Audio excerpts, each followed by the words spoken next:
Sejam muito bem-vindos ao canal Polivalência e hoje nós estamos aqui com um convidado muito especial.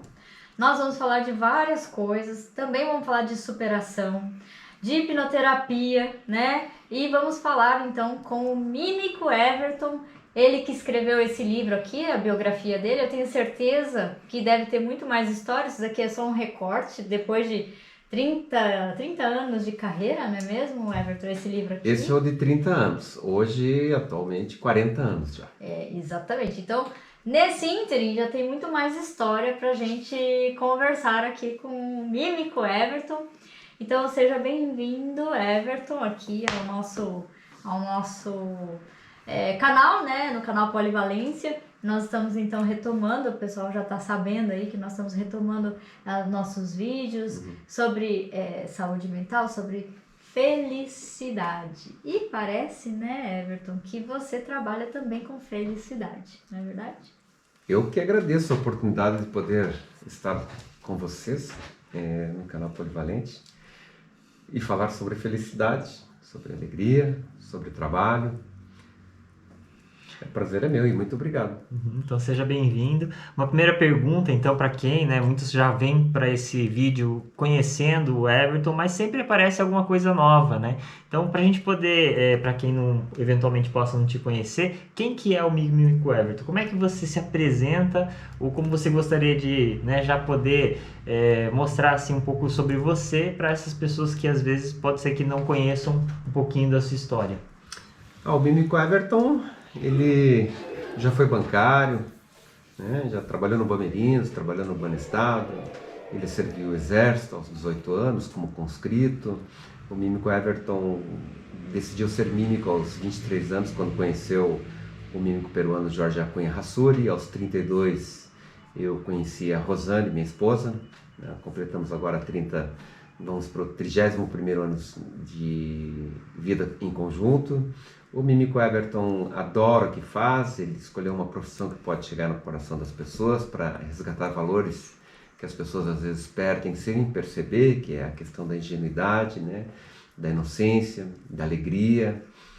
O Mímico Everton é um operário também. Eu testei essa com muita propriedade durante a pandemia. Eu virei jardineiro, pintor de grade, pintor de casa. Embora eu goste muito dessas atividades laborais, assim, em termos de pintura, corte de grama, concertos, manutenção, e me encontrei com bastante alegria, porque cada trabalho que você realiza as pessoas usufruem disso, e em contrapartida eu também arrecado recursos, né? O Mímico Everton é uma pessoa que está tendo uma vida plena, bastante saudável.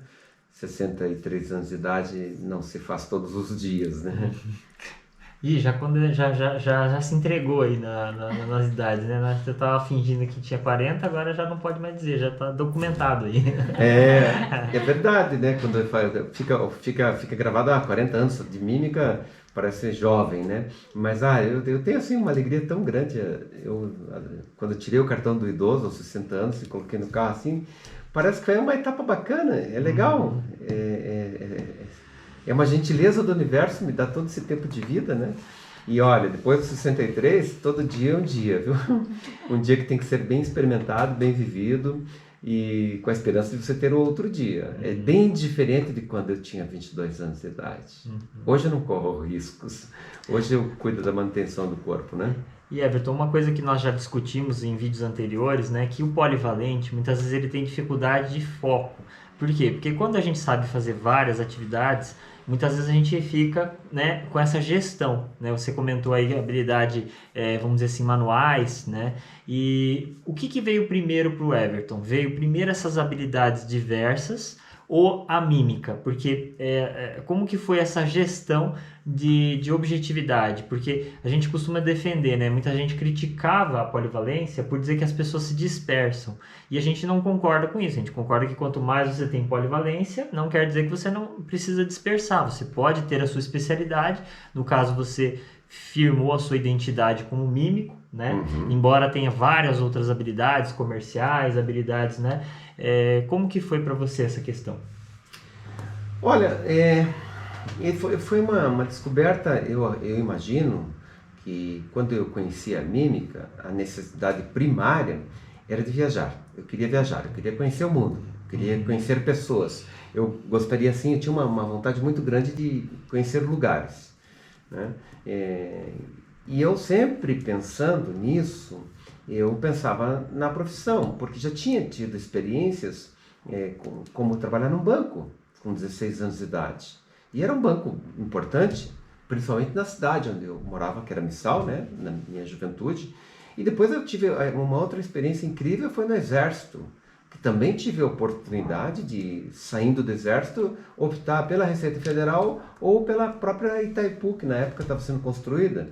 E ali precisaria rigor, disciplina, regularidade nos horários, você tinha que ter uma atenção muito grande com o seu corpo, com seus hábitos, né? Ninguém vai trabalhar numa Receita Federal, no caso ali como contratado, para fiscalizar pessoas, uma pessoa que tem o hábito, por exemplo, de encher a cara todo dia. Não pode, né? Na Itaipu, a mesma coisa, os acidentes eram recorrentes na construção dessa grande usina. Mas eu não me senti satisfeito, e eu saí e migrei para o Banestado, aí concursado. Tenho muito orgulho do concurso, eram 106 candidatos para 2 vagas. Claro que o primeiro lugar foi para Sashi, minha amiga ainda hoje, casada com um grande amigo, Minoru. Primeiro lugar, japonesa. E eu fiquei com o segundo, né? E fiquei 1 ano e 8 meses, pedi exoneração, porque não me encontrava.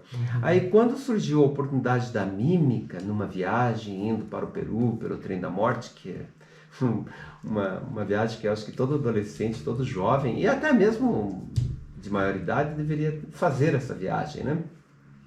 Eu encontrei a mímica. E no começo, eu tenho certeza absoluta que foi por prática de esportes, por gostar de andar muito de motocicleta, de bicicleta, de esquiar, que eu tive facilidade na mímica.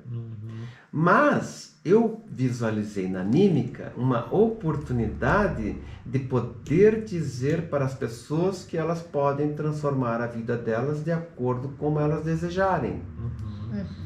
Esse foi o link que me puxou para a mímica.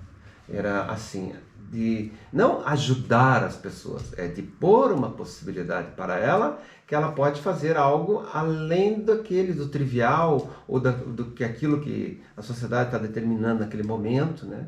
E me chamou a atenção também pela facilidade na questão financeira.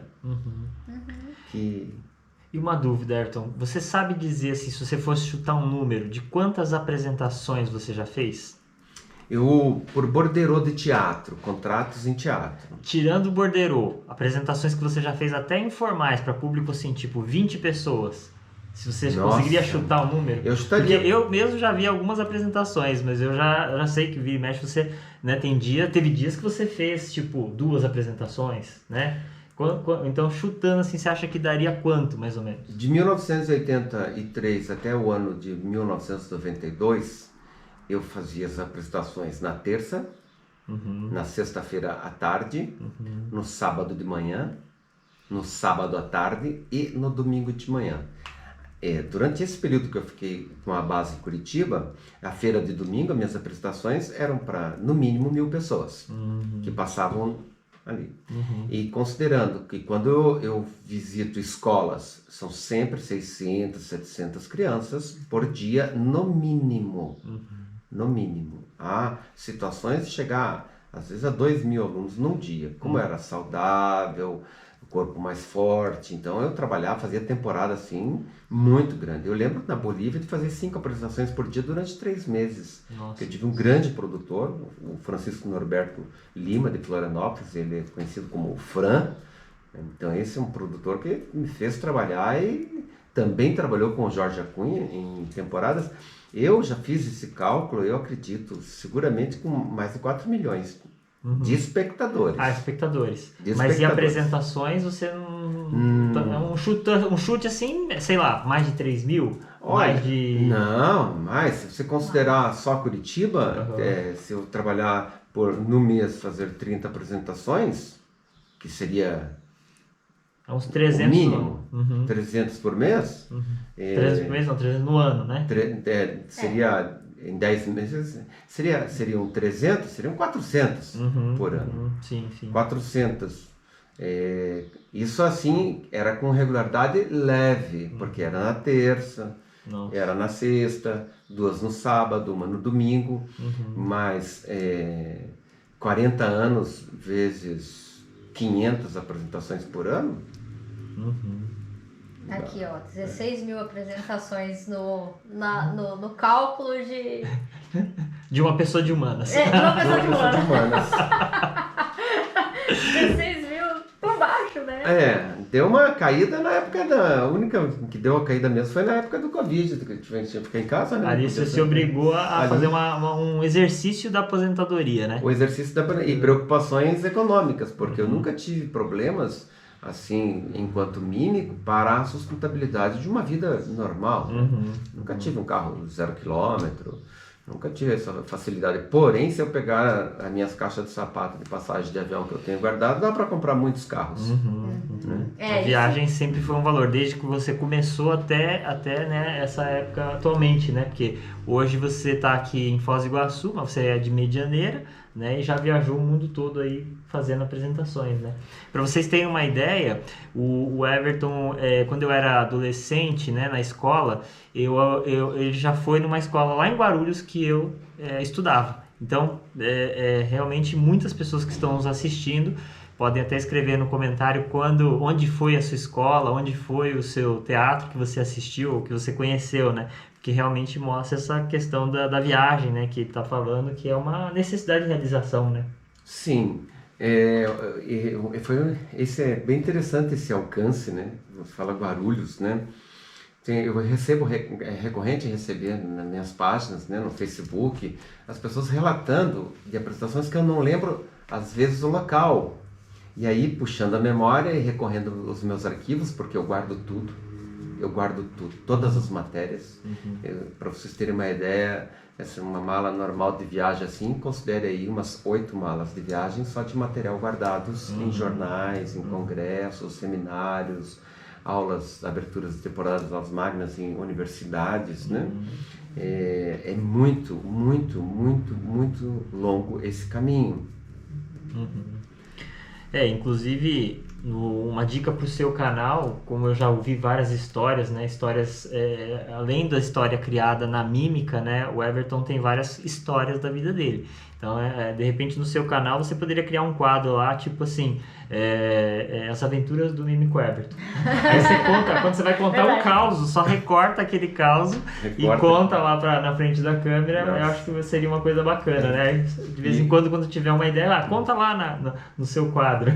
É bem interessante. E mesmo observando assim, a atividade do mímico Everton, se você olhar só para o mímico, só para o teatro, e as pessoas tiverem um pouco de paciência e quiserem pesquisar, em atividade ininterrupta no teatro de mímica, classificando como arte popular, eu devo ser aí eu estou procurando no mundo pessoas que são mais velhas do que eu que estão em atividade. Hoje o meu professor que começou realmente com essa história, que é o mímico Jorge Acunha Paredes, ele mora na Suécia, mas ele começou em Lima, lá na década de 50. Esse senhor é uma pessoa que você tem que falar e se dirigir ao nome dele com muito respeito, porque ele teve os filhos, né, o Jorge Acunha Rassori, que foi o meu professor, o que eu conhecia mímica através dele, embora já gostava de mímica, porque antes de conhecer o Jorge Acunha, eu conheci o Juarez Machado. O Juarez Machado, na década, acho que de 70, 80, de 70, não de 80, de 70 ele tinha um programa de uma grande televisão aí, na época, que ele fazia a abertura de um grande programa, né? E era uma sketchzinha. Então ali eu já estava apaixonado, mas depois, quando eu virei mímica, eu fui conhecer o Marcel Marceau, o Rolf Charry, mímicos renomados no mundo, né? E aí essas pessoas já dessomaram, já partiram para um outro plano, e eu acho que em atividade ininterrupta o mímico Everton deve estar aí entre o segundo ou o terceiro. Que importância tem isso? Para as pessoas eu não sei, mas para mim... Na América Latina você acha que tem alguém que teve mais atividade? Ah, tenho. Me perdoem, né? O Engel Elizondo, né? Escobar e Lerchundi, né? Que eles tinham uma escola de mímica lá em Buenos Aires, na Defensa 611, que eu tive a oportunidade de estudar com esses três, né? E eu fui em busca da Denise Stoklos, né? Embora ela tenha feito a escola base dela, Desmond Jones, na Inglaterra, ela seguiu uma outra linha. Eu sou encantado pelo trabalho dela. Um orgasmo adulto, escapa do zoológico, do Daniel Foy, Frank Hammer. Eu acho assim que aquilo ali me encantou, tocou o meu coração. Embora minha paixão seja pelo clown avessado, cara branca, palhaço. Né? Sempre. Mas você é aquele palhacinho que passa a maquiagemzinha branca e faz aquelas as paredes. Eu falei, é exatamente esse. É esse mesmo. É esse que eu quero ser. O luva branca, buscando a neutralidade na roupa preta. Né? Porque esse entra em qualquer espaço, em qualquer hora, em qualquer momento. A última apresentação foi domingo agora num posto de gasolina, o maior vendaval, e a gente fazendo o show antes que viesse a temporada, o temporal. Né? E incrivelmente o público ficou com o pé fincado ali, assistiram, cumpriu o meu contrato, foi maravilhoso e descobertas geniais. Isso é impressionante. Você vê talentos assim transbordando por onde você olha, por onde você passa. Você vê crianças ávidas e curiosas para ver a parede, o cilindro, a grade, o peso, o equilíbrio, o transtrocar a lógica, o provocar o assombro. Né? Bom. Eu queria falar um pouquinho sobre isso que te chamou a atenção na mímica, né? Que você falou assim, que era uma oportunidade de transformar, né? Acho que você estava se referindo a inspirar, né? Que a pessoa, ela, ao ver aquela apresentação, ela pudesse se inspirar e refletir, né? E uma das coisas que é uma característica do teu trabalho é que as pessoas ficam no maior silêncio, porque eu falo, né? É mais uma forma de hipnose que você faz através do gestual, através da caracterização do rosto branco, né? Quer dizer, as pessoas elas quase não respiram ali, porque elas entram num estado de foco e concentração, e ali você manda a tua mensagem através do gestual, né? E aí o que me instiga aqui a te perguntar é por que, né? O que é que mexeu dentro de você que você falou, quero inspirar as pessoas, sabe? O que foi que deu esse start, esse insight, essa lâmpada? Incrível. Você com essa pergunta me levou na base, assim, de aonde que me inspirou querer ser mímico para poder inspirar as pessoas. Vamos lá, no ano de 1981 para 82, quando eu saí do Banestado, trabalho regular, horário excelente, entrava às 19 horas, saía meia-noite, às vezes antes, digitador, área de informática, né? Era um horário que me deixava o dia livre e eu estudava, né? Porque eu tive que recuperar os tempos que eu não estudei na infância para poder trabalhar e ter uma formação, no mínimo, razoável para entrar no mercado de trabalho. Então, quando eu saio do Banestado, eu vou para Florianópolis visitar meus primos, queridos, amados. Eu sou, assim, extremamente apaixonado pela família que eu nasci, né? E fui para Florianópolis e fiquei na casa da Dulce, uma prima maravilhosa que morava do lado da Universidade da UFSC, a Federal de Santa Catarina. E como o restaurante, o RU, né? O restaurante universitário, era próximo, eu fazia as refeições lá. Eu, meus primos, e terminava a refeição lá, ia dar um rolezinho. E aí, numa dessa, uma vez, ali no DCE vai ter um show de mímica. Daniel Berbedez e Morgana Paduim. E eu falei, vou lá subir aquela escada, coisa de universidade, né? E mal sabia que depois eu ia passar anos fazendo show no DCE da universidade. muitos shows no campus da universidade, dentro dos cursos, dos departamentos, mas foi ali que eu estava numa dúvida danada, porque quando eu saí do Banestado, economicamente estava estável, fui trabalhar em Florianópolis, aí eu peguei um trabalho alternativo, que era vender a Barça, a Mirador e a revista Isto É, na época que a Barça era o nosso Google, né? A Mirador seria um degrau acima, e na época que a revista Isto É era uma boa revista, né? Então eu fazia uma graninha. Bons tempos, não é mesmo? Bons tempos, né? Ou a gente não sabia, né? Porque não tinha outras, né? E aí isso me dava o recurso suficiente para viver, né? E aí eu subi e assisti esses 2 mímicos. E eu fiquei assim, caramba, que lindo trabalho. E eles tiveram um professor que falecido recentemente, que disse que era um mímico excelente, sofreu de um acidente de moto na Lauro Linhares. Quem é daquela região vai saber disso, ou quem se dedica a pesquisar a origem do movimento teatral no Brasil vai gostar dessa informação. Tinha um rapaz chamado Timo, e me falavam, esse cara era demais, que pena que ele morreu cedo, esse cara era bom demais.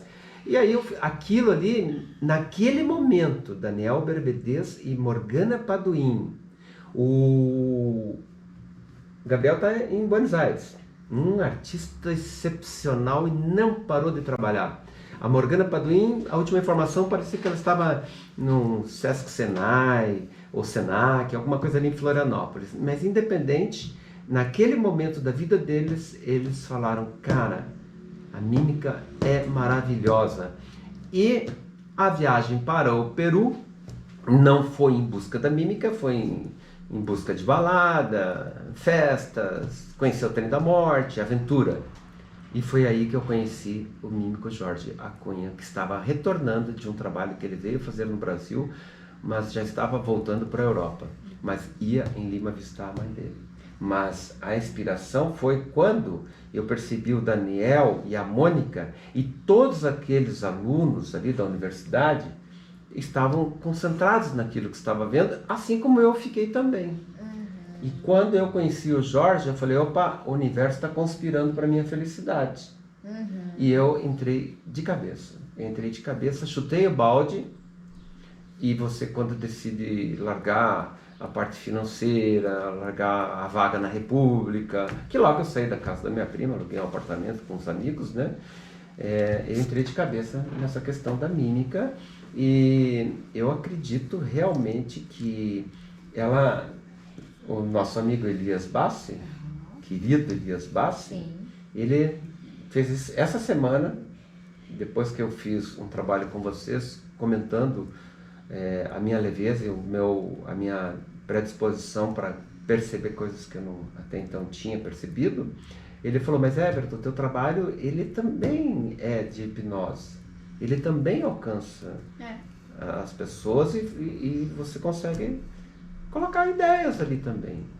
Exatamente. Né? Não sei se eu respondi tua pergunta, mas o momento exato que me levou foi o Daniel Berbedez e a Morgana Paduim, que nunca mais os reencontrei. Quando a gente conheceu você, você trazia essa estilo de vida de uma pessoa que preserva a liberdade, que preserva a amizade, que preserva essas necessidades que a gente tanto fala aqui no nosso trabalho, né? Quer dizer, você poderia não ter o emprego fixo e tudo mais, mas você sempre contou com você, né? Eu queria que você falasse um pouco sobre essa flexibilidade, né? Essa liberdade que te sustentou durante toda a tua vida, através da tua identidade profissional, a mímica, né? Através das viagens, porque qualquer pessoa que fala, não, eu não posso perder o meu emprego, não, eu não posso perder, sabe? Eu tenho que ficar preso aqui. E não, é uma frase que a gente combate muito, né? Que quando a pessoa fala assim, a gente não pode fazer tudo que gosta.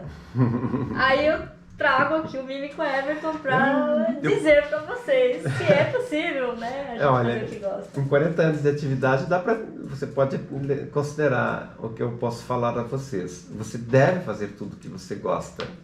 Você pode fazer tudo o que você gosta. Eu na mímica consegui. E olha que eu saí de uma condição bem favorável, porque quando eu estava com 14 anos de idade, eu fui morar com um tio recém-casado com a irmã mais nova da minha mãe, e esse médico cirurgião, formado pela Universidade Federal do Amazonas, era extremamente apaixonado pelo que fazia. E eu percebi nele que ele chutou o balde dos grandes centros e veio para uma cidadezinha com 1.300, 1.400 habitantes e trabalhou por 48 anos nesta cidade, em Missal, oeste do Paraná. Quando me perguntam, eu falo assim, de onde você veio? Fala, eu vim de um lugar que a terra é vermelha, basalto, né? De um lado dessa região tem 187 mil hectares de mata, né? E no fundo do meu quintal, além de ter 286 cachoeiras, no outro lado da cidade tem o maior lago artificial construído pelo homem do mundo, que gera energia para uma grande parte do Brasil. Esse meu tio, quando ele me convidou para morar na casa dele, ele não tinha filhos, ele teve 3 filhos e construiu um hospital e construiu uma carreira brilhante. E na época que eu saí, teria tudo para continuar na área, né? Seja como bioquímico, radiologista, como médico, como administrador do hospital. Eu tinha estabilidade financeira, só andava de carro 0 km, tinha uma moto melhor da cidade. E eu chutei o balde, eu falei, não me encontro ainda aqui, eu tenho que descobrir. E foi chutando o balde e pegando uma mochilazinha e saindo, pondo as costas, porque fui visitar os primos lá em Florianópolis e conhecendo o Jorge, eu virei o mímico e digo assim, olha, você pode ser livre com qualquer profissão. Eu, se não fosse mímico, e constatei na pandemia, você é um excelente jardineiro, né? Um excelente pintor de casa, adoro pintar grade, porque quando eu estou fazendo alguma coisa, eu entro em transe, porque eu me concentro naquilo que eu estou fazendo. E aí eu começo a fazer minhas viagens assim, mentais, e fisicamente eu me sinto muito bem quando eu me sinto livre. Fora isso, né, Everton, você chegou a fazer o seu curso também na Hotmart, né? E isso foi no período da pandemia também, que você fez. A criação do curso, tudo. Eu digitalizei grande parte do meu trabalho durante a pandemia, né? Porque é a nova linguagem, o que vai ficar guardado, né? Não sei para quem possa servir, mas se inspirar qualquer que seja, pelo menos um jovem, já valeu a pena, porque a pessoa que me inspirou já valeu a pena para a vida dele, ele nem sabe, né? Eu aí montei junto com o estimado amigo e técnico, diretor, produtor, o Elias Bassi, né? Montamos um curso de 17 aulas, onde ali você aprende a fazer mímica, aprende a vender a mímica e principalmente o conceito de liberdade que você tem com esse trabalho que você pode levar em qualquer lugar, né? Sim. E o importante, né, é dizer assim, a gente que trabalha com a questão de desenvolvimento de habilidades, às vezes a gente atende aquelas pessoas que falam assim, eu tenho dificuldade de me expor, ou então o curso também ajuda nesse sentido, né? Porque não necessariamente a pessoa, claro, a pessoa que quer ser profissional é uma referência muito importante fazer o curso, né? Mas uma pessoa que às vezes quer fazer por uma habilidade, né? A habilidade é uma coisa boa para a gente em primeiro lugar e em segundo apoia também as nossas próprias habilidades sociais, né? Porque assim como a pessoa sabe tocar um violão, a pessoa sabe fazer imitação, ela pode também ter essa habilidade mímica. Você acha que também seria esse público, contemplaria esse público? Sim, essa semana mesmo um grande amigo de Medianeira me solicitou que ele falou, Everton, a gente gosta tanto do seu trabalho, né? Você já fez apresentações para a nossa família, já te assisti no colégio, meu filho toca um acordeon, você pode fazer um trabalho com ele no sentido de postura de palco? Eu falei, direção corporal, para agregar valor ao talento que ele tem nato, né? E realmente, essa questão da habilidade que eu consegui descobrir na mímica foi em função de outras atividades que eu fiz na infância, sabe? Em cima de uma tampa de poço de concreto, desentortando prego, serrando uma madeirinha. Então, lavando louça. Eu trabalhei quase 8 anos numa pensão de 7 anos a 14 anos lavando louça. E o que me salvou, assim, O que me dava liberdade naquele momento que eu tinha a obrigação de lavar a louça do café da manhã, do almoço e da janta, uma caixinha de madeira do lado da pia para ficar na altura da pia, foi o fato da concentração naquilo que está fazendo. Ah, se você tem que lavar essa louça, vamos lavar. Então, Everton, agora eu gostaria de falar com você sobre o momento, né? Foi antes da pandemia, inclusive, né? Que você sentiu aí as emoções ficarem um pouco mais afloradas, começou a sentir medos, né? E eu queria que você contasse um pouco disso, sabe? Essa fase aí de que a gente vai chegar na hipnoterapia, né? Como essa vivência que para mim também foi um aprendizado muito grande, né? De características que você tem, como você responde ao processo hipnótico. Acho que é legal as pessoas saberem um pouco mais sobre isso, desdramatizar também um pouco da hipnoterapia, né? Mas conta um pouquinho aí dessa questão aí. O ápice da pandemia foi em 2019, né? Foi, mas foi você... 2019, foi. Ali janeiro, janeiro, fevereiro... Não, 2020. 2020? Março de 2020. Isso, mas o que aconteceu, o que ocorreu, o meu primeiro contato com a hipnoterapia, acontece que o segundo semestre, para quem trabalha com teatro sabe disso, é a safra.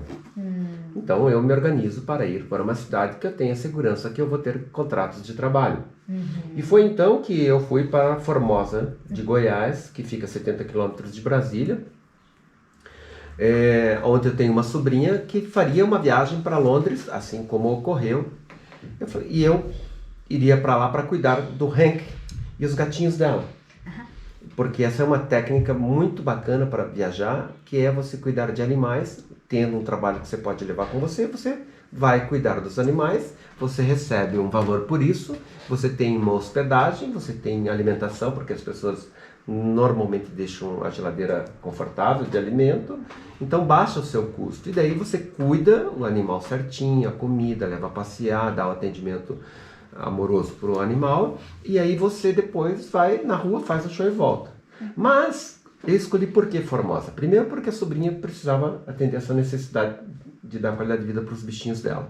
Quer dizer, aí também confluiu, você tinha lá o espaço para você ir, aí você já planejou. Aí eu fiz contato, aí eu planejei em base aos convites que eu recebo, porque eu durante o ano eu fico recebendo convite de vários lugares.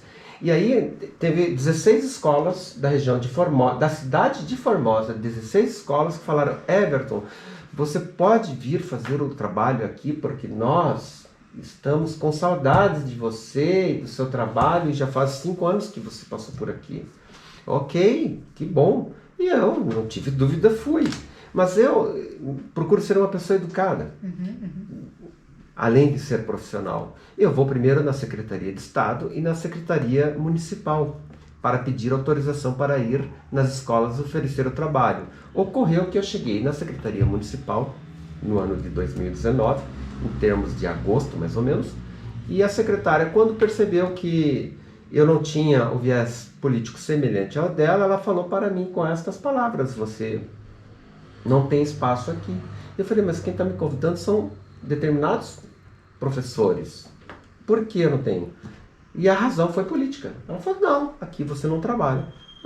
Ok, obrigado, até logo. Eu vou para a Secretaria de Estado. Chegando na Secretaria de Estado, a secretária falou: não, a secretária municipal já ligou aqui dizendo que você não vai trabalhar aqui, nós também não vamos pegar. Isso foi, em anos de trabalho, foi assim um chute na boca do estômago. Entendi.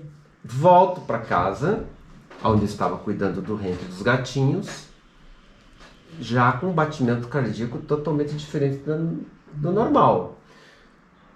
Sem problema nenhum, eu vou para a rua, eu vou fazer bares, eu vou fazer isso, vou fazer aquilo, vou para fazer em Brasília. Aí peguei o carro, fui para Brasília, 70 quilômetros, no fluxo, né?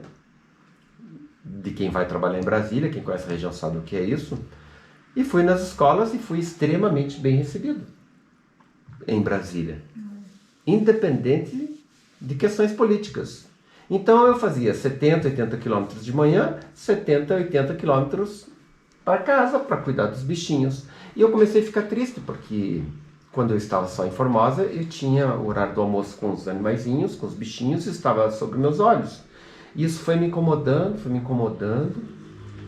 Comecei a princípio eu não conseguia dormir direito, depois eu comecei a enjoar e ter de manhã cedo taquicardia, como eu já tenho um problema supraventricular de taquicardia, eu comecei a ter umas crises preocupantes e comecei a ter enjoo, batimento cardíaco oscilava de 50, subia para 100. Eu falei, eu não estou bem, não estou legal, não tá certo, não está correto. A insatisfação, não com o valor econômico que eu estava ganhando, não, porque não me faltou comida, não me faltou combustível, e eu tinha todo o tempo do mundo, mas a insatisfação do comportamento humano que me foi dado. Um desrespeito extraordinário. Mas enfim, aí eu comecei a não dormir, a ter alucinações inclusive, e eu fiquei sem chão, eu não conseguia sair para fora, fiquei com medo, pânico de se eu morrer aqui, como que vão ficar esses bichos, quem que vai saber que eu estou aqui, como que tá, eu não vou ligar para minha esposa e nem vou ligar para minha sobrinha passar isso. Aí foi então que eu lembrei na hipnoterapia da amiga Lorela, que está lá em Foz do Iguaçu com o marido dela, o AO, o Dr. AO, que eles trabalham com isso, e eu vou fazer o seguinte, eu vou ligar. E eu liguei para você e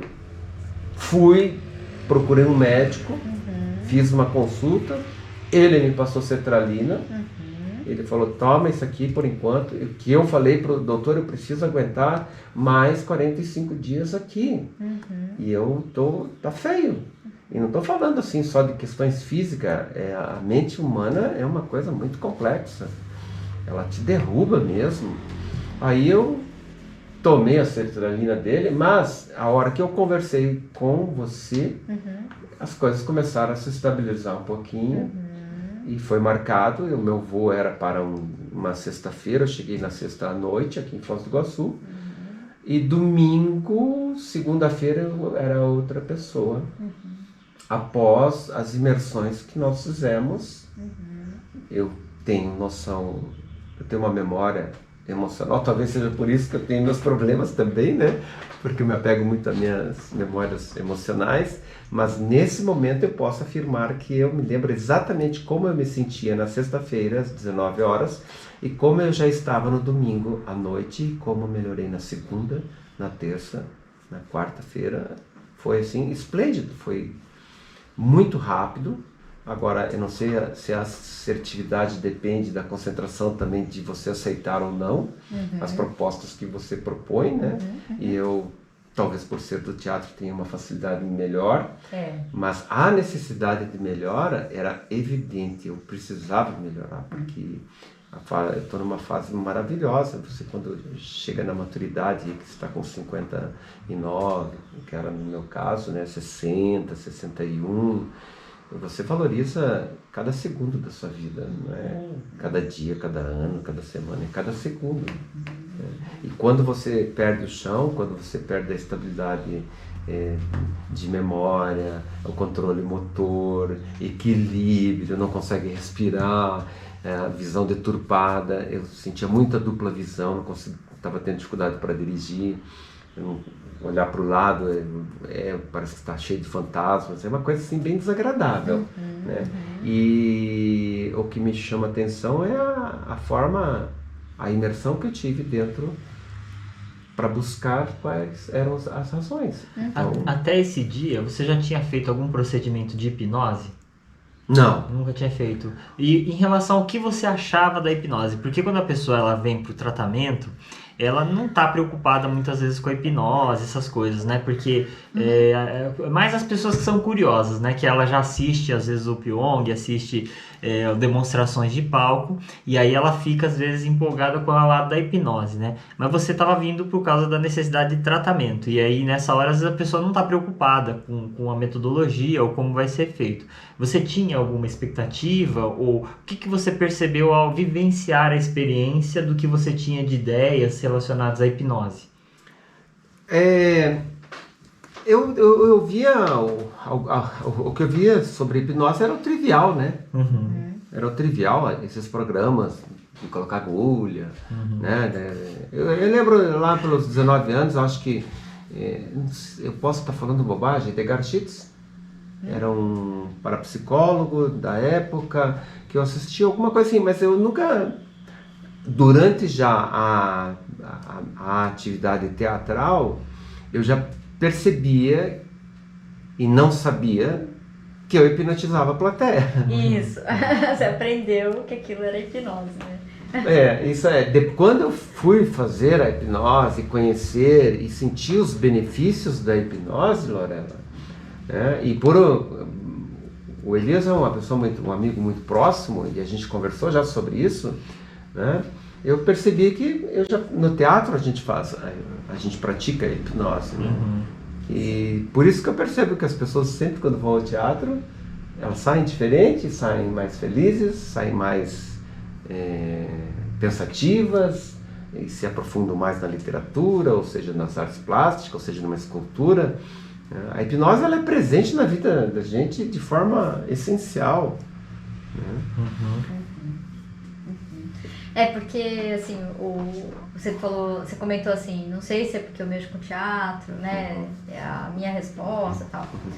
E cada um tem uma forma de responder à hipnose, né? Cada um tem uma entrada sensorial mais desenvolvida, né? Então tem pessoas que vão ter a entrada sensorial da visão. Então a pessoa ela é mais visual. E às vezes num procedimento de hipnose vai se potencializar essa entrada sensorial que ela, vamos dizer assim, investe mais, né? E o teu caso, você investiu em cada micromúsculo do teu corpo nesses 40 anos de mímica, né? Até a dó, né? O que você vai fazer com o dedo? A pressão que você vai colocar no teu dedo. Quer dizer, isso foi um desenvolvimento da tua habilidade que na hora da hipnoterapia aquilo se potencializou, né? Então, tô trazendo aqui essa vivência, mostrando um pouquinho do exemplo que o Everton está trazendo, né? Então, para quem não está familiarizado com o que é um quadro psiquiátrico de síndrome do pânico, às vezes a pessoa não sabe, né, que isso pode ser tratado pela hipnoterapia, né? O Everton estava com todos os sintomas clássicos de uma síndrome do pânico, com sensações físicas muito bem sentidas, né? Você até achava que poderia vir a morrer, né? Sim. O pensamento convence a pessoa de que aquilo não é psíquico, o pensamento convence que é físico, né? Então isso é uma habilidade, e a hipnoterapia a gente vai usar a habilidade que a pessoa tem a favor dela. Então por isso que cada um vai ter uma experiência muito particular, muito específica, né? E eu queria que você trouxesse um pouco mais sobre esse antes e depois, sabe? O que você notou no teu corpo, como é que foi, né? Porque o Everton ele participou aqui do que a gente oferece, que é a imersão hipnoterápica, que a pessoa ela fica aqui 2, 3 dias, e de manhã, de tarde, né? Se começa a sentir um pouco mais, vai descansar um pouquinho, depois a gente volta, né? Mas foi um sistema de imersão que ele vivenciou. Então, eu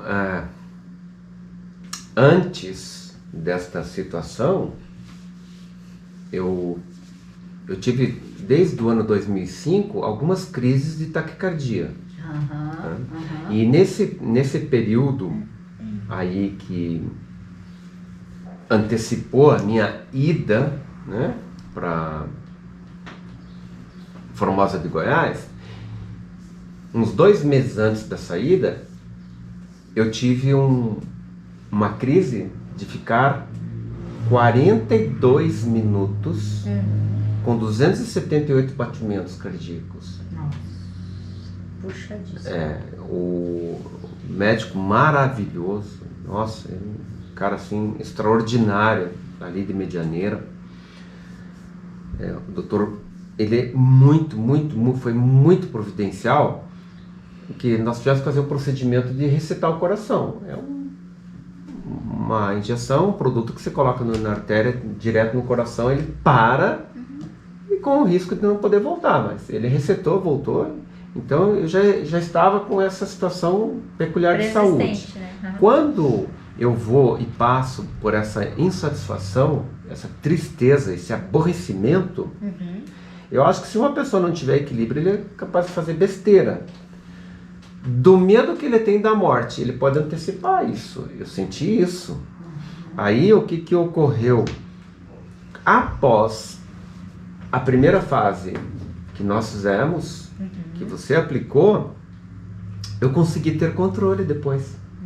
Lá eu tive 2 ou 3 crises em seguida, depois dessa vez. Que já era uma cardiopatia identificada, né? Diferente do Sim. pânico, né? Quando ela ia disparar, eu aplicava o exercício, né, de consciência, de concentração, respiração, que eu aprendi na hipnoterapia, de você inspirar, dar um tempo para o organismo receber essa delícia do oxigênio. Eu não sei como que é isso clinicamente, biologicamente.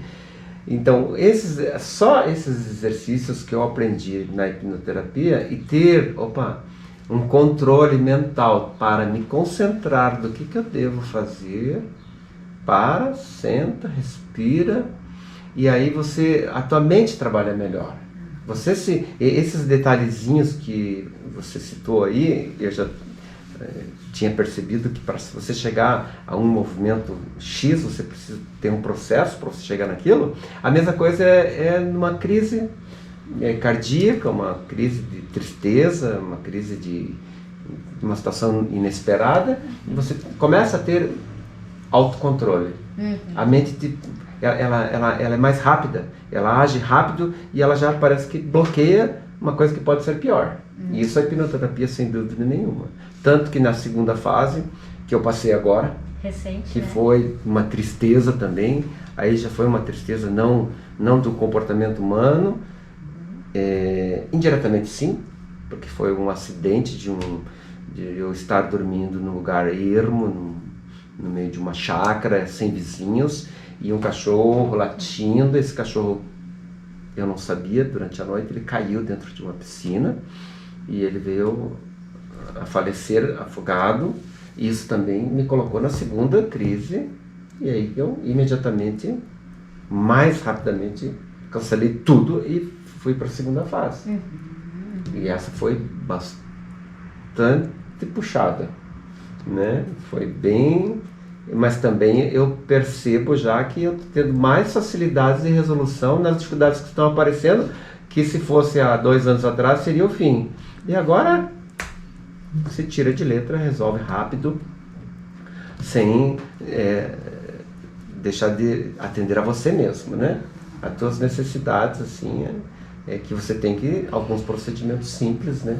E alcançáveis, né? Não é uma coisa... E eu comento com os meus amigos, eu falo, mas não tem perigo da pessoa te hipnotizar e descobrir coisas suas? Eu falei, mas é isso que eu quero. Descobre pra me contar, né? Descobre, me conta, que daí eu vou atrás da resolução. Né? Não tem isso, e você não dorme, você não apaga, você fica super consciente, né? Não é uma coisa que eu vou hipnotizar você, né? Não... Mas assim, o que me chamou a atenção é que você não falou, né? Que nesse segundo round, vamos dizer assim, o primeiro round foi em 2019, tá, 2019. Gente? O segundo round foi agora em 2022, né? 2022. Que a gente sempre fala que na hipnoterapia a gente faz a limpeza do lixo emocional, né? Então, vamos considerar assim, na primeira etapa a gente fez uma limpeza muito boa, né? Sim. Mas tinha ali um lixinho que precisava ser encaminhado, né, Perfeito. Everton? E Exato. aí, na hora que ele faz o primeiro procedimento, ele olha pra mim e fala, eu preciso ir ao banheiro. Normal, né? Na segunda... Preciso ir ao banheiro de novo, né? Normal, né? Então conta pro pessoal que você estava com a sua bexiga travada. Eu não sabia. Então, eu já vai fazer 2 anos, né? Você faz os seus exames normais, os corriqueiros, que é açúcar, gordura, vitaminas, né? Fiz da próstata, ela deu ali dentro da média e o bioquímico, a minha consulta pós falar, é bom sempre cuidar sobre isso, porque eu já vinha um tempo com uma retenção considerável de urina, considerável. Na segunda vez agora que nós fizemos, o que me chamou a atenção foi o esplênico chakra aqui, essa parte do cardio, né? Uma dor assim logo após, daí o almoço faz parte desse tratamento, né? Um almoço assim maravilhoso, e essa dor passou depois de 1 hora de sono no quarto que vocês me hospedaram, né? E acordei sem dores nenhuma, mas lá na clínica eu pedi para ir no banheiro imediatamente. Eu viajo de carro, durmo dentro do meu carro, viajo numa Kombi maravilhosa, ela tem uma caminha, tudo, tem um dispositivo que antigamente ele era branco, de louça, com uma alça debaixo da cama. Não, eu tenho um bonitinho, com tampa, você põe um lugar para detergente, você pode fazer o número 1 e o número 2, que não tem problema, sem sair do carro, pegar friagem ou correr risco de ser assaltado se você está dormindo num lugar que você desconhece, né? Eu normalmente, quando tomo meus remédios para poder urinar, a dificuldade é assim, eu conto 1, 2, até 15, 16, acabou a urina, não tem mais. E é bem fraquinho, muito leve. Quando eu saio dessa última sessão, eu falei, eu preciso ir ao banheiro, né? Porque estava doendo a bexiga, estava doendo muito. Eu acho que dava para encher uma garrafa de 2 litros de Coca-Cola, nem tanto, né? Mas metade, seguramente. Seguramente. E eu sinto que esse líquido assim, ele está saindo com mais facilidade. Eu vejo pelo inchaço da minha mão, da aliança aqui, que tem épocas, tinha um passado recente aí, eu estou falando de semanas, anterior a essa fase, né, que nós passamos. A aliança assim apertada, a marca, né, líquido retido realmente. E continuo tomando o meu remédio, não vou falar o nome aqui para não fazer proselitismo, né? Para vocês tomarem remédio, não parei, mas é outra vida, é outra tranquilidade. E parece que difícil de acreditar, né? Que o emocional pode te causar situações tão complexas a nível de você passar mal fisicamente. Né? A gente fala muito sobre essa secção que foi criada pelo Descartes, né? A mente tá lá e o corpo tá aqui, né? Como se fosse um dualismo e a mente fosse algo externo ao corpo, né? E quando a gente começa a entender o corpo humano enquanto uma estrutura única, sistêmica, e que a emoção, ela não é só um comportamento, né? A emoção, ela também desencadeia a produção hormonal.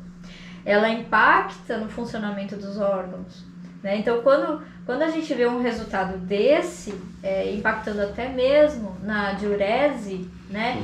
Que você já estava indo lá no médico para ver, eu tô com retenção, não tô conseguindo urinar. Não, eu tô com câncer, vou morrer. Vou morrer, né? Daí mexe numa estrutura emocional, numa causa, porque a gente trabalha nas causas, né? Quer dizer, aí o corpo ele começa a responder automaticamente, né? Não sei se eu posso lhe cortar, mas antes que eu me esqueça, uma outra coisa que mudou bastante após essa segunda... Após a primeira mudou, mas não com tanta intensidade, mas essa foi muito forte. Você, quando vive da arte, do teatro, é um mundo de incerteza. Porque você, quando vai para um teatro para alegrar as crianças lá no posto de gasolina e ficar lá 40 minutos, ou 20 minutos, ou 10 minutos, você tem que estar bem. Que se você não estiver bem, você não vai fazer as pessoas também ficarem bem. E eu percebi, depois dessa segunda, uma coisa bem tranquila. O teatro me dá condições financeiras e eu tenho os meus corre por fora. Minha esposa tem um ateliê, o Artesanato Gato de Lua, que produz casinhas de passarinhos e vasos. A base é mosaico.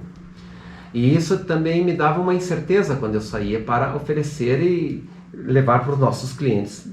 E se possivelmente comprar, sei. A mímica, quando eu saio e vou numa escola, eu vou com a incerteza, eu já vou lá com aquele... Vai querer, não vai querer, porque desculpa para não querer é muito simples de você colocar na roda e falar, não, muito obrigado. Então essa incerteza eu sempre tenho, seja por artesanato, seja para qualquer atividade, ou se vou vender uma obra de arte, que eu também faço esculturas, né? E depois dessa segunda, eu parece que chutei o balde. Ah, se não quer, ok, tem quem quer, tchau. Não está sendo problema. Ah, eu vou oferecer, nessa escola eu não vou entrar porque essa professora, ela gosta do azul, não gosta do amarelo, ou gosta do verde, não gosta do vermelho, não gosta... eu acho que não, porque essas crianças aqui, eu acho que não vão... Não, acho que eles não vão entender, eu vou lá, entro, ofereço, professora aqui, não quer? Beleza, foi bom te ver. Tem um cafezinho e vaso. Parece que me aliviou a parte mental, essa insegurança. E outra... eu estou um pouco mais calmo em casa, porque você fica chato, você fica crítico, você acha isso, porque aquela ali, porque esse vizinho aqui não sei o quê, porque aquele balde ficou lá não sei, porque eu fui dar ré. Não, tá bom, parece que a resolução ficou mais próxima das intempéries que aparecem. Então foi a questão física da urina e a mental no sentido assim, você perde um pouquinho o medo, né? Você fica um pouquinho mais corajoso. Você fala, o problema é eu que vou ter que resolver, ninguém vai resolver meu problema, é eu que tenho que resolver. E se eu ficar com esse mimimi aí, eu não dou um passo para frente. E tem que aproveitar, dar bastante passo para frente, porque a vida é curta, né? Então, é verdade. 106, 107 anos é muito pouco. Eu acho. Para mim muito é 120 para começar a conversar, né? É verdade. Então, quer falar mais alguma coisa? E, bom, isso que você está falando, né, Everton, é uma coisa que a gente vê muito dos nossos clientes, que é a pessoa poder sair, quando a gente sai do lixo emocional, dá uma economia de energia, né? Porque a gente gasta energia com esses traumas, coisas que a gente nem sabe por que a gente fica inseguro ou com preocupações, né? Então isso que você está comentando tem muito a ver com o que a gente... Houve bastante relatos, né? A pessoa sempre vai traduzir como uma leveza, ou vai traduzir como mais segurança, ou desencanei, né? Mas no final acaba sendo um pouco do que você está comentando, que é essa coisa de você estar mais livre para falar, preciso ser objetivo, preciso de praticidade, eu preciso focar no resultado, não nos meus medos, nas minhas preocupações. Seria mais ou menos isso que você está... E você abre perspectivas que você não espera que isso possa acontecer na sua vida. Por exemplo, essa segunda, eu confesso, Lorela, foi bastante dolorida. Eu passei muita dor, né? Deixa eu só fazer um parênteses. Quando o mímico fala que ele passou por muita dor, é justamente o pré-requisito que a gente fala. Você quer enfrentar a hipnoterapia mesmo? Porque ela é um enfrentamento. Não é que alguém vai fazer algo no teu lugar, a gente apoia, né? Mas para fazer a mudança estrutural e a pessoa conseguir realmente vislumbrar uma vida muito mais leve, passa pelo gargalo ali, passa por aquelas situações que não são agradáveis. Se fosse agradável, já tinha superado. Sim, a pessoa faria sozinha, né? Mas o Everton tá citando muita dor física, né? Que você sentiu. Ele foi... Mas nem todos são dor física. Muitas vezes a pessoa tem mais a peso emocional, o receio ou o medo, depende da emoção, né? No caso do Everton, ele tá citando um pouco mais essa ênfase. Mas essa dor física causada por essa imersão, por esse mergulho que eu fiz, ela se traduziu em alívio imediato agora. Porque eu perdi, quantos mímicos quem está me assistindo conhece? Quantas pessoas optam por uma arte como esta? Que você tem que derrubar paradigmas assim, para você trocar de roupa na rua, fazer maquiagem, passar batom, delineador e só fazer movimento. Quantas pessoas fazem isso? Eu criei mais coragem, cada vez mais coragem, à medida que eu consegui eliminar alguns problemas nessas sessões. E aí abriu outras perspectivas, já outros sonhos. Dá para fazer isso, dá para me dedicar mais ao segundo livro. Agora eu vou poder fazer um canal no YouTube. Mas é muita coisa. Eu falei, que bom, mas eu estou tendo perspectiva de fazer essas coisas. Então ele mexe. Parece que não é querer convencer, mas eu tenho pessoas muito próximas do meu círculo familiar e de amigos que eu queria tanto que eles experimentassem isso, mas quando eu falo, essa dor dói, mas ela se traduz em alívio depois. Sim. Então vai lá, vamos falar do medo, né? O medo. O medo, porque o medo, ele é uma emoção e ela é normal, todo mundo tem medo, medo faz parte da sobrevivência, medo é, né? Medo é medo. Só que quando a gente fala de lixo emocional e a gente vai falar do medo enquanto programação, né? Ele é o que vai ser essa base que vai disparar lá num pânico, que vai lá disparar no travamento da vida da pessoa. Às vezes ela quer ter sucesso na vida, ela quer expandir a performance dela de resultados e no final tem sempre aquele... Parece que tem um freio de mão puxado, né, Bertão? Então me conta aqui um pouquinho do que você estava contando. Como é que foi isso para você na hora que essa programação do medo foi tirada? Setembro Amarelo era nas escolas do estado, no Brasil acho que é instituído o mês da saúde mental, né? Isso. Aí eu fui convidado por um núcleo de educação corajoso que me convidou para visitar as escolas. E por se tratar de época eleitoral, de você não mexer com questões financeiras, com contratos financeiros, e tá pagando por isso, por aquilo, mas eu todos os meses que tem Setembro Amarelo, esse quadro é sempre recorrente de trabalhar nas escolas. E aí chegamos à conclusão, não, faz e passa o chapéu. Passa o chapéu. Aí as pessoas, mas eu vou fazer uma viagem tão longa, tão distante, hospedagem, alimentação, e se passar o chapéu, pode dar pouquinho, pode não cobrir isso. Aí vem o medo. Eu tenho medo de oferecer para a escola.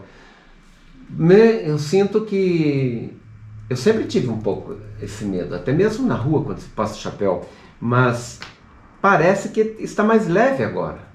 E quando você se apresenta, não, eu vou fazer e vou passar o chapéu, se der, deu, se não der, não deu, e se tiver prejuízo, fico devendo.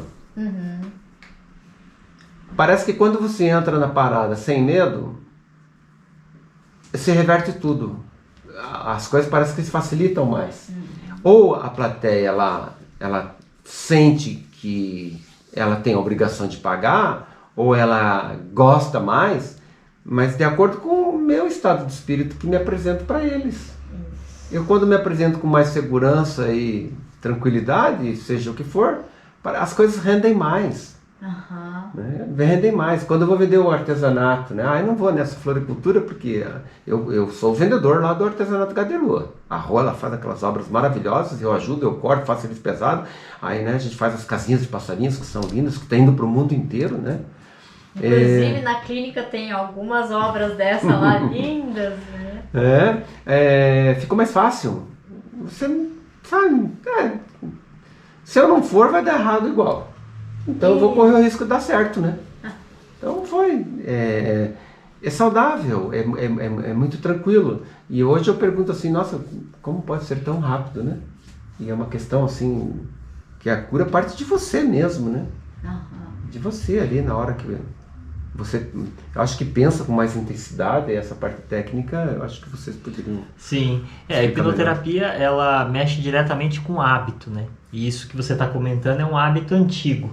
E esse hábito antigo pode ser retirado porque ele tem, às vezes, relação com o problema que a pessoa está tendo. Então, quando você tira aquele hábito, você passa a ter que ir preenchendo um novo hábito, né? Então, o seu novo hábito agora é poder estar mais aberto ou sem essa expectativa, sem a expectativa de controle.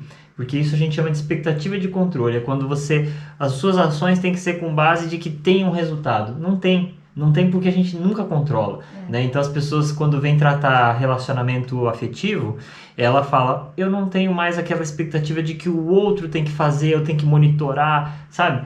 Aquela mulher que quer controlar ou aquele homem que quer controlar.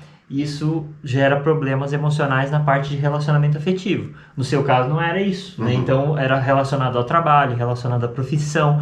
Então quando você perde a expectativa de controle, quer dizer, desabituou aquela expectativa de achar que teria que controlar aquela situação. Aí com isso o seu hábito para de ficar fazendo controle de variáveis na cabeça, aquilo que a gente falou antes, né, do gasto de energia excessivo. Né? Então isso é um sintoma bacana de resultado, né, de você vê que essa expectativa de controle baixou, porque tem um hábito novo de falar, não vou querer controlar, quero fazer.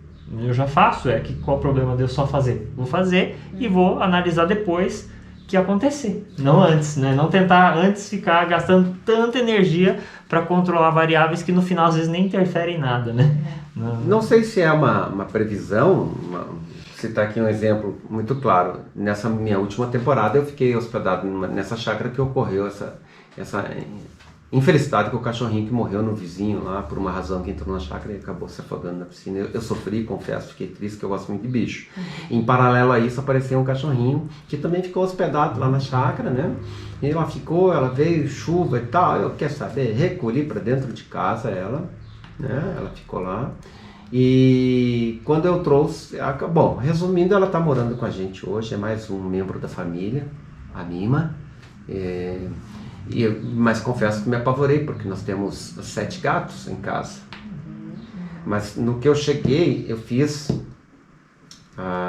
essa situação do atendimento da Lorela, e lá atrás estava me incomodando. Eu falei, nossa, será que ela vai se adaptar? Será que não vai? Será que vai? Será que não vai? Isso foi rápido, porque foi num dia eu cheguei, já entrei na clínica com você, né, Lorela? Foi. E quando eu saí, eu saí diferente, o meu comportamento. Bom, se os gatos baterem nela, eu levo ela embora, ou arrumo outra casa. Mas se ela se adaptar, nossa, eu fiquei... Mas quando eu saí, eu falei, não, o que aconteceu, aconteceu. Surpresa, os gatos estão adorando ela, faz aquela coisinha assim, e é impossível de acreditar que ela se adaptou lá em casa de forma espetacular e está ganhando o coração de todo mundo. Então agora são 4 cachorrinhos, 7 gatos. Aumentou a família. A gente pode dizer então que você fica mais aberto para acolher espontaneidade. Exato. E poder viver a vida, o que ela te oferece, sendo você mesmo ator, protagonista, com o poder na tua mão, mas esse poder não é um poder neurótico de controle, é um poder de poder saber o que você vai poder fazer diante da realidade, né? É uma certa segurança de que você sabe que se der o problema, você não vai dar as costas para o problema, você vai resolver ele. E você tá com toda a confiança em você. Sim, isso ajuda na resolução. Exatamente. Perfeito, isso. Muito bom. Bom, Everton, eu gostaria de agradecer então a sua oportunidade, né, da gente poder estar falando desse assunto, né, não só da sua história, mas também da sua experiência na hipnoterapia. Foi a primeira vez que a gente fez isso nesse canal, né, canal Polivalência. Então, obrigado pela coragem, né, de você poder se expor, né, abrir a sua vida intestinal para nós aí. A bexiga, né? Então, de muita coragem, a gente agradece, né, então... E aí a gente, nos comentários finais, se você quiser fazer aí alguma fala, né, fique à vontade. Isso. Eu penso que quando você faz uma opção por uma profissão como a minha, né, e viver de uma forma dessa, você tem que ser no mínimo verdadeiro, né? Porque lá no palco você vai transparecer a sua essência, né? Então eu digo assim, experimentem novos caminhos, né? Se tiver 2 caminhos para escolher, vai pelo menos percorrido ali, que tem maior chance de dar certo as coisas, né? Mas vá com segurança, né? Vá com fidelidade e força naquilo que você acredita, que as coisas vão se encaminhar bem melhor. Muito bem. Lorela, você como terapeuta aí do Everton, né? Gostaria de fazer algum comentário final? Eu fico muito feliz, né? O Everton, desde a primeira vez que eu conheci, já fiquei admiradora, pela sinceridade, isso que você está falando, a transparência e a identidade. Porque são poucas as pessoas que conseguem assumir a própria identidade assim, perante o mundo, né? A maioria das pessoas, elas ficam... Não viram mímica, elas viram mimizentas, né? E elas ficam mimizentas porque o mundo não me deixa, né? E você é um exemplo vivo, né, que representa a cultura brasileira, é a cultura artística, independente, com a tua identidade, né? Mostrando a tua cara, mesmo você estando com ela branca, na verdade. Mas é aquilo que você falou agora, no final, né? Quando as pessoas estão ali focadas e concentradas, às vezes durante 1, 2 horas ali no teu espetáculo, elas estão vendo a tua alma. E ser verdadeiro é uma coisa essencial para tudo, na verdade. Para o mímico é indispensável, né? E isso foi uma coisa que para mim foi... Eu admiro esse cara. Obrigado. Eu admiro esse cara e para mim foi um prazer poder fazer essa parceria aí hipnoterapêutica com você, porque para mim ampliou meu conhecimento, né? Eu pude ver um pouquinho de como que é as sensações, né? Que no caso do Everton são físicas, né? Porque isso é uma característica dele, é o que ele desenvolveu ao longo da história dele, é uma habilidade que ele se dedicou. Então, na hora que ele entra em transe, cada pequeno músculo dele conta uma história pra ele, não é mais ou menos assim? Exatamente. E pra mim foi um prazer, porque eu aprendi, porque todas as pessoas que a gente trabalha, eu aprendo um pouco mais, e com você foi assim, um aprendizado muito realizador, gratificante. Então, a honra é minha, ó mestre mímico Everton. E grato eu.